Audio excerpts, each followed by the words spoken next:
large, ça y est, on est déjà fin juillet et peut-être vous êtes sur le point de partir en vacances ou peut-être déjà sur le retour. Alors aujourd'hui, je vais vous donner quelques petites astuces, quelques gestes faciles à adopter et aussi des aliments à consommer avant, pendant et après les vacances pour avoir un bronzage parfait et surtout le garder longtemps. Et la première chose à faire est de se protéger la peau avec une crème ou un lait solaire. Ces crèmes vont unifier votre bronzage et bien évidemment éviter le vieillissement prématuré de la peau, voire des conséquences plus lourdes sur la santé sur le long terme. Donc il est important de se protéger, mais aussi important de bien choisir sa crème ou son lait. Et ici on va faire référence au FPS, les facteurs de protection solaire ou SPF en anglais. Ces facteurs sont indiqués sur les emballages et signalent le niveau de protection contre les UVA et contre les UVB. Alors, petit rappel, les UVB sont les rayons qui vont brûler votre derme et qui vont donc provoquer des coups de soleil sur une peau insuffisamment protégée par les pigments de mélanine. Les UVA, quant à eux, pénètrent plus profondément le derme et vont détruire les fibres de collagène et d'élastine essentielles à la tonicité de la peau. Alors donc ces crèmes doivent garantir une protection contre les UVA au moins égale au tiers de la protection des UVB. Par exemple, pour un SPF de 30 contre les UVB, il faudra que la protection contre les UVA soit au moins égale à 10. Au niveau des produits, ici on a un large choix, la gamme est très importante. Moi ce que je préfère ce sont les sprays, comme le spray de Mixa, vous avez une protection 30 ou 50, et pour le visage j'adore la crème de Vichy ou encore la Mimitica. Ensuite, pour une belle peau bronzée et lumineuse, il faudra l'hydrater quotidiennement car le soleil, la mer, le vent va accentuer le dessèchement de la peau et du coup on augmente les cellules mortes et résultat on pèle et on perd toutes nos jolies couleurs. Et ici, la première chose à faire, c'est de boire et de boire de l'eau. Et vous pouvez également vous ruer sur tous les fruits et légumes gorgés d'eau, comme le concombre, la tomate, la pastèque, le melon, etc. etc. N'oubliez pas également de bien nettoyer votre peau pour enlever toutes les impuretés. Le sel de la mer, le chlore, le sable, tout simplement les poussières qui sont venues se coller sur votre peau et bien sûr nettoyer pour enlever la crème solaire qui est tenace. Et donc sous la douche, vous pouvez utiliser un gel hydratant comme par exemple celui de Cadom à l'huile d'amande et de coco. Pour le visage, vous pouvez utiliser toujours un gel ou une mousse hydratante et cette fois-ci enrichie à l'acide hyaluronique. Comme par exemple mon préféré, le gel nettoyant Hydro Boost de Neutrogena ou encore la mousse super hyaluronique d'Adalabo. Bien évidemment, on termine sa routine pour le visage avec une crème hydratante qui va venir sceller cette hydratation. Ici, choisissez-la en fonction de votre type de peau. Et donc, si vous avez une peau grasse, cela ne signifie pas qu'elle ne manque pas d'eau. Choisissez une crème légère et fluide, comme par exemple l'Aquasource de Biotherm ou encore les Faclar Mat de La Roche-Posay. Si maintenant vous avez une peau sèche, c'est-à-dire qui manque de sébum, choisissez une crème hydratante mais aussi nourrissante.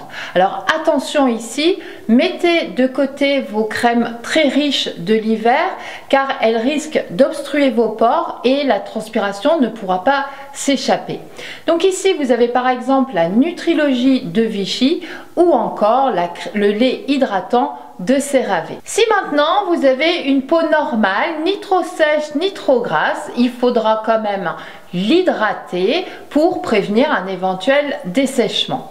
Ici vous avez tout simplement le gel Hydro Boost de Neutrogena, donc gel crème, et vous avez également l'essentiel Hydra de chez Clarins. Pour le corps, même routine, hydratation matin et soir. Alors ici, encore une fois, vous avez une gamme très large de lait, de crème pour le corps. Mes préférés sont à base de lait d'ânesse, comme celle chez Sobioéthique ou Belle Ânesse.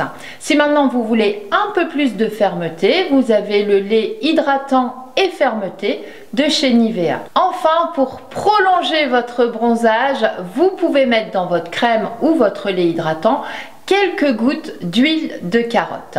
Cette huile va vous donner une très bonne mine, mais va également lutter contre le vieillissement cutané.